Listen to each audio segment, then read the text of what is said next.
आप लोगों को प्रेस कॉन्फ्रेंस मेरी जानिब से 26 जनवरी की बहुत बहुत मुबारकबाद पेश करता हूं और तमाम ही प्रेस के हमारे तमाम ही साथियों का मैं शुक्रिया अदा करता हूं और इस्तकबाल करता हूं।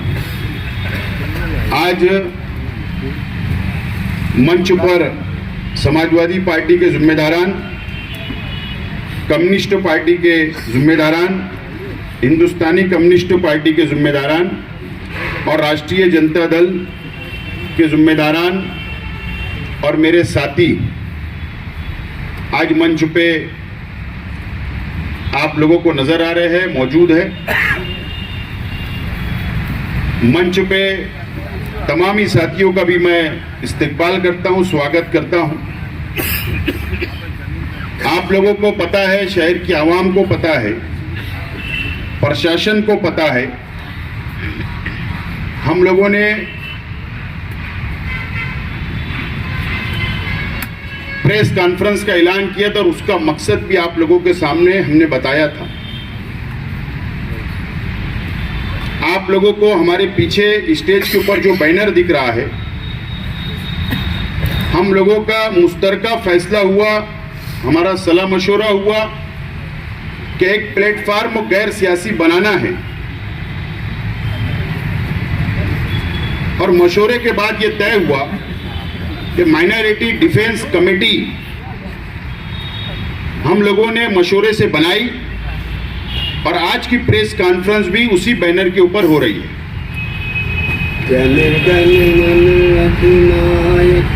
आप लोगों को पता है कि मालेगांव शहर ये मस्जिद और मीनारों का शहर है।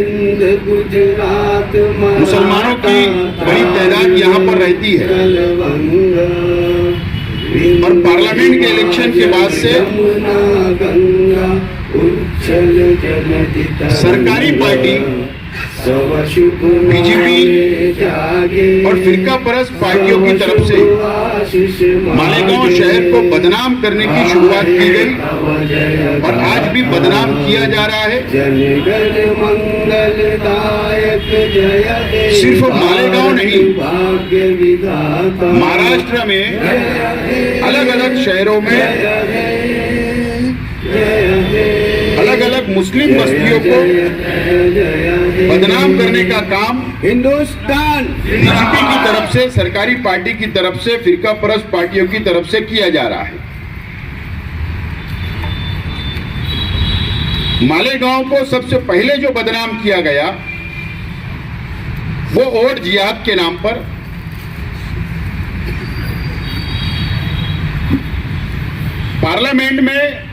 पार्लियामेंट के इलेक्शन में one side Malegaon central assembly हल्के की आवाम ने वोट दिया, कांग्रेस पार्टी के उम्मीदवार चुन कर गई और वहां से वोट जिहाद का इल्जाम हमारे ऊपर आया।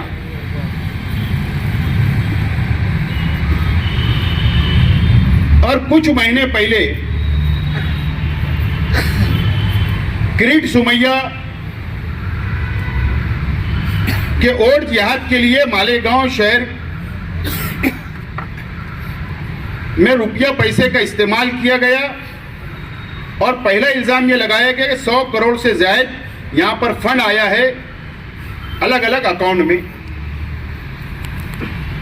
वो फिर 1100 हुआ, फिर 2200 और ना जाने आगे बढ़ रहा है।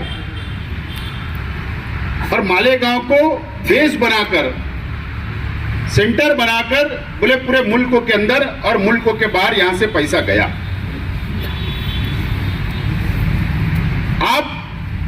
मेरा सवाल है किरीट सोमैया से, मेरा सवाल है सरकार से,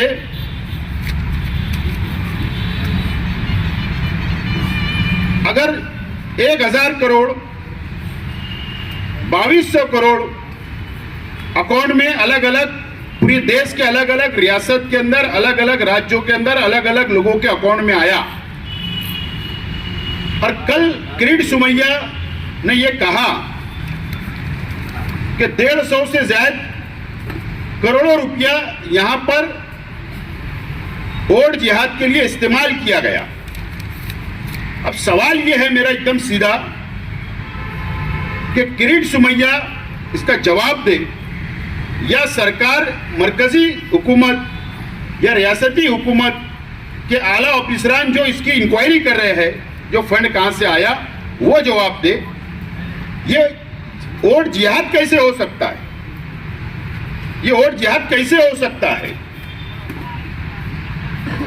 जिन लोगों के अकाउंट में पैसा आया वो तो हमारे हिंदू भाई है। अगर मुसलमानों के अकाउंट के अंदर पैसा आता और अगर वो इस्तेमाल होता तो हम उसको वोट जिहाद मान सकते थे क्या? वोट के लिए पैसा खर्चा किया गया, इलेक्शन में खर्चा किया गया, लेकिन वो तो अलग अलग हिंदू भाइयों के अकाउंट में गया, वहां विड्रॉल हुआ और ना जाने वो कहां गया। हमारा विरोध नहीं है इंक्वायरी को, इंक्वायरी होना चाहिए। अगर इतना करोड़ों रुपए का फंड अलग अलग अकाउंट में आता है तो उसकी इंक्वायरी होना चाहिए, लेकिन सिर्फ वो मालेगांव को सामने रखकर और मुसलमानों को बदनाम करना, मालेगांव शहर को बदनाम करना, यह अच्छी बात नहीं है। हमारा मानना है तो वो पैसा जो आया है वो इलेक्शन में खर्च नहीं हुआ, और नहीं तो किरीट सोमैया ने और सरकार की एजेंसियों ने यह खुलासा करना चाहिए कि मालेगांव में अगर वो पैसा खर्च हुआ इलेक्शन में तो क्या शेख आसिफ ने किया? अगर शेख आसिफ ने किया है तो उसका नाम सामने लाओ। अगर शान हिंद जो उम्मीदवार थे असेंबली के, अगर उन्होंने किया तो वो बात नाम सामने लाओ। या आज के एमएलए का नाम अगर उन्होंने खर्च किया तो वो सामने लाओ, या और कांग्रेस के कैंडिडेट है, आजाद कैंडिडेट, सामने तो लाओ कि पैसा खर्च कहां हुआ। ये बात सामने नहीं लाई जा रही है। सिर्फ गुमराह करने का, मालेगांव को बदनाम करने की साजिश रची जा चुकी है और हमको बदनाम किया जा रहा है। दूसरी बात, जो कमेटी हमने बनाई, डिफेंस माइनॉरिटी डिफेंस कमेटी जो हमने बनाई, ये रोहिंग्या मुसलमान, बांग्लादेशी मुसलमान मालेगांव शहर के अंदर रहते हैं, जन्म दाखले निकालते हैं, और एक तरीके से एसआईटी की स्थापना सरकार ने की, एसआईटी बनाई, इंक्वायरी चल रही है, और इंक्वायरी उनको इख्तियार है हुकूमत को एसआईटी बनाने का, एक इंक्वायरी करने का, वो इंक्वायरी करे। लेकिन मेरा सवाल है कि एक भी रोहिंग्या बांग्लादेशी मुसलमान यहां पर मिला क्या? इसका जवाब आना चाहिए। इसका जवाब नहीं आ रहा है। सिर्फ वो 4000 लोग मिले, 4000 दाखले बनाए गए, इल्जाम लगाने का काम किया जा रहा है।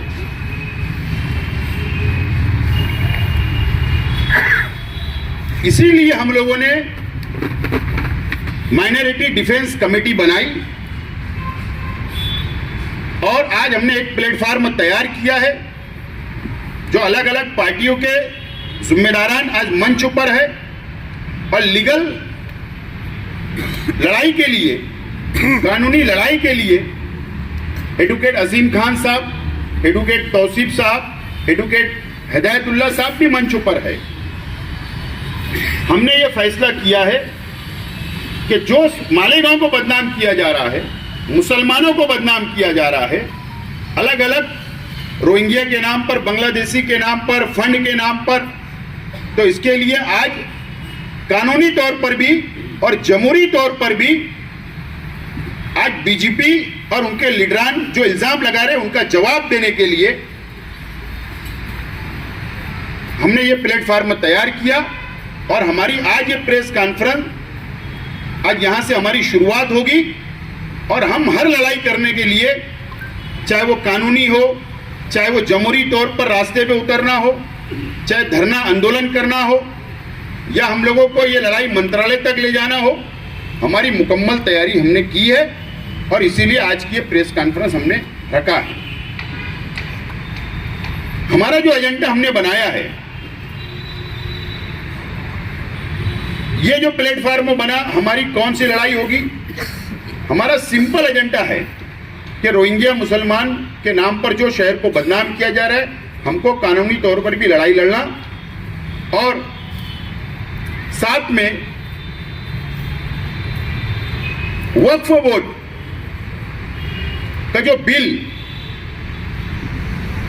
केंद्र सरकार जो बिल पेश करने वाली है पार्लियामेंट में, जो जॉइंट पार्लियामेंट कमेटी बनी, जायजा लिया गया, और जायजा लेने के बाद अब ये समझ में आ रहा है कि आइंदा पार्लियामेंट के सेशन में वो बिल पेश किया जाएगा और वो लागू कर दिया जाएगा अक्सरियत की बुनियाद पर, और हमारे इख्तियार छीन लिए जाएंगे।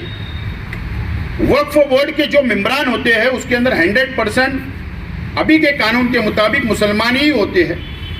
जो ट्रिब्यूनल कोड चलता है उसके अंदर भी मुसलमानी जज होते हैं। ये सब इख्तियार निकालने के साथ साथ में ये तमाम इख्तियार वो कलेक्टर को देना चाहते हैं, और इसके लिए हमने ये तय किया है कि वक्फ बोर्ड के लिए भी लड़ाई लड़ी जाएगी। ये हमारे दो मुतालबात है, दो एजेंडे में हमने दो, एक रोहिंग्या मुसलमान और दूसरा वक्फ बोर्ड, ये हमने शामिल किया है। और ये लड़ाई गैर सियासी तौर पर इसी बैनर के नीचे इस नाम से हम लोग ये लड़ाई लड़ने के लिए हमारी तैयारी है, और इसीलिए आज की प्रेस कॉन्फ्रेंस ली जा रही है। हम शहर की आवाम के साथ खड़े रहेंगे। अगर कहीं भी जबरदस्ती नजर आई, अगर जबरदस्ती केसेस बनाए जाएंगे, जबरदस्ती बदनाम किया जाएगा, फंसाने की कोशिश की जाएगी, तो हम लोग शहर की आवाम के साथ खड़े रहेंगे, और जमहूरी तौर पर रास्ते पर भी उतरना पड़े तो उतरेंगे, और कानूनी लड़ाई भी लड़ना पड़ेगा तो हम लोग लड़ेंगे। ये बात का फैसला हमने किया है, और इसीलिए आज की प्रेस कॉन्फ्रेंस बुलाई गई है।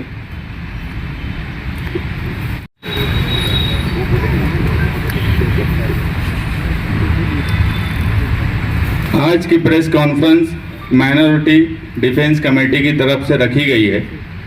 आपके सामने अभी आसिफ भाई ने डिटेल से बात रखी।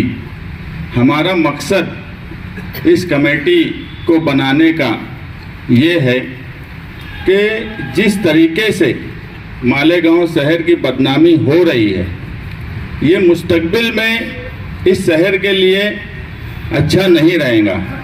हमारे यहाँ 2006 को बम ब्लास्ट हुआ, उसके बाद मालेगांव के ही लोगों को गिरफ्तार किया गया, और मालेगांव की बदनामी मुसलसल होती रही। 2015 में जब मकोका कोर्ट ने उन सब मुसलमानों को जो मालेगांव शहर के थे डिस्चार्ज किया कि ये नहीं है, तो सालों लग गए उस बदनामी को दूर करने में, और आज वापस बांग्लादेशी के नाम से मुसलसल बदनाम किया जा रहा है।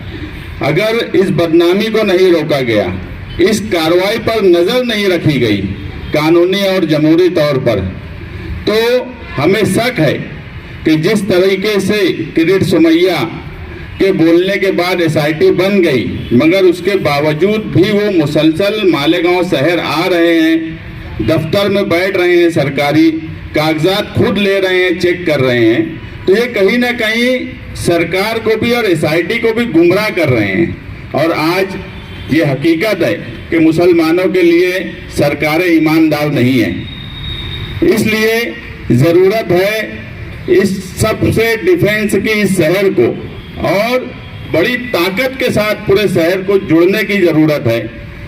आज पूरा शहर अगर इस मामले में एक साथ नहीं जुड़ पाया तो इस शहर का मुस्तकबिल अच्छा नहीं रहेगा। मैं पहले भी बोला, और हमारे मुतालबात यही है कि एसआईटी बन गई, एसआईटी जिस तरीके से कार्रवाई कर रही है, घरों पर जाकर न दिन देख रही है न रात देख रही है चौकसी के नाम पे, ये तरीका बिल्कुल गलत है। अगर एसआईटी अपनी इंक्वायरी कर रही है तो वो शफाफ इंक्वायरी करे। जब किसी अगर उनके पास कोई पेपर है वो चेक करना चाहते हैं तो उनको नोटिस दें, उनको बुलाया जाए, अपने ऑफिस में बुलाएं और पेपर चेक करना है चेक करें। मगर घरों पर जाया जा रहा है, 10-15 लोग 20 लोग पहुंच रहे हैं, पुलिस डिपार्टमेंट, सरकारी दफ्तर, हमारे यहाँ बहुत पढ़े लिखे लोग नहीं है झोपड़पट्टी में। आज तुम्हारे और मेरे ही घर पर अगर 10-15 लोग आ जाए तो एक घबराहट तारी हो जाती है, एक दहशत का माहौल है। तो इस तरीके से इंक्वायरी कभी नहीं हुई है कि मालेगांव शहर के घर घर रात में दस्तक दी जा रही है। औरतों के पास कौन सा पेपर है उस वक्त नहीं है, उनको नहीं मालूम। घर अगर नोटिस देंगे, जिम्मेदार जाकर जो भी उनको चेक करना है वो कोई वक्त तय करे, ऑफिस उनका तय करे, जहां उनको बुलाना है पुलिस स्टेशन में, प्राण कचहरी में, वहां बुलाए, मगर इंक्वायरी इस तरीके से शफाफियत के साथ की जाए। दूसरी बात, जब एसआईटी किरीट सोमैया के बोलने पर नामजद हो गई है तो उसके बाद अब किरीट सोमैया को इन सब मामलात में बयानात देने की ज़रूरत नहीं। और हमारी एसआईटी टीम से भी रिक्वेस्ट है, मालेगांव शहर के पुलिस डिपार्टमेंट से भी रिक्वेस्ट है कि वो किरीट सोमैया को ऑफिस में पेपर देखने से फौरी तौर पर रोके। हमें उस आदमी पे कोई 1% भरोसा नहीं है कि वो गलत तरीके से भी पेपर उसमें शामिल कर सकता है और हमारे शहर की बदनामी की जा सकती है। तीसरी बात कि इसके नुकसानात क्या हो रहे हैं। आज एडमिशन का वक्त है, यहाँ पर मेरे पास 3 बच्चियों के पेपर हैं, वो तीनों बच्चियाँ यहाँ पर हैं। आप मुझे बताओ, राइट टू एजुकेशन है, अगर वो लोग स्थगिति दे दिए, स्टे दे दिए नए दाखिले पर, तो इन बच्चियों का जो राइट टू एजुकेशन सरकार ने कानून बनाया है, इनका नुकसान के जिम्मेदार कौन रहेगा? सरकार रहेंगी या किरीट सोमैया रहेगा, या जो लोग हिकमत अमली से चुप रहने की बात बोल रहे हैं, जिनकी जिम्मेदारी है बोलने की, वो रहेंगे? इसका भी खुलासा होना चाहिए। ऐसे सैकड़ों बच्चे हैं जिनका एडमिशन, अगर उनका दाखिला नहीं मिला तो वो एडमिशन से महरूम रह जाएंगे, उनके एजुकेशन से महरूम रह जाएंगे। तो ऐसे तमाम ही लोगों के लिए भी हम लोग मशवरे से क्या करना है, कैसे करना है, इनका दाखिला दिलवाने की कोशिश करेंगे, क्योंकि ये इनके एजुकेशन का सवाल है, इनके मुस्तकबिल का सवाल है। और ये सब मामलात में चुप रहना ये आप समझ लो कि एक बुज़दिली है, और चुप रहना ये कहीं ना कहीं रजामंदी है फिरका परस्तों की बात अगर जो बोली जा रही है उसको मानने की। जब 2006 में बम ब्लास्ट हुआ तो केस मकोका कोर्ट में चल रहा था, दूसरी कोर्ट में चल रहा था, मगर इस शहर में आंदोलन और तहरीक हो रही थी। हमेशा एक बात याद रखना कि कोई भी सवाल अगर है, आज 26 जनवरी है, कॉन्स्टिट्यूशन का आज यौम जमहूरिया है, तो आप एक बात समझो कि अगर तुम कुछ बोले नहीं तो उसका मतलब भी ये निकाला जाएगा कि ये लोग कहीं ना कहीं इसमें शामिल हैं। और बम ब्लास्ट के वक्त इसीलिए हर वक्त तहरीक चलाई जा रही थी, और हर तहरीक, हर अवामी आंदोलन का असर आप यकीन मानो सरकार से लेके आज कोर्ट तक पड़ता है। अगर आप आंदोलन और तहरीक नहीं चलाएंगे तो आप ये बात मान लो कि आप ये मानते हो कि ये सब जो हो रहा है ये सही है। बस हमारा यही बोलना है कि जो डिफेंस कमेटी बनी है, मालेगांव शहरियान को इसके साथ जुड़ना चाहिए। ये गैर सियासी तंजीम है और पूरे शहर को जोड़ने के लिए ये तंजीम बनाई गई है। तो मालेगांव शहरियान इससे जुड़े और defence committee, minority defence committee जो भी आगे कदम उठाती है उसके साथ कदम से कदम मिलाए। हमने इसमें जो वक्फ बोर्ड का सवाल भी इसलिए लिया है कि आप देख रहे होंगे कि जेपीसी की जो मीटिंगें हो रही हैं उसमें अब कहीं ना कहीं लग रहा है कि कुछ गड़बड़ हो रही है। और 31 जनवरी को जो जेपीसी के अध्यक्ष हैं उन्होंने रिपोर्ट देने की बात बोल दी है, तो वो सवाल भी बहुत अहम है खास तौर से मुसलमानों के लिए। इसलिए वो सवाल को भी शामिल किया गया है कि वक्त जैसे हालात आएंगे हम उस मामले में भी शहर की तरफ से वक्फ बोर्ड के सवाल पर नुमाइंदगी करने की ज़रूरत है, वो हम करेंगे। ये 2 सवाल पर माइनॉरिटी डिफेंस कमेटी बनी है। आगे अगर कोई और हालात पैदा हुए जो ज़रूरत रही तो हम वो सवाल भी माइनॉरिटी डिफेंस कमेटी में शामिल करेंगे।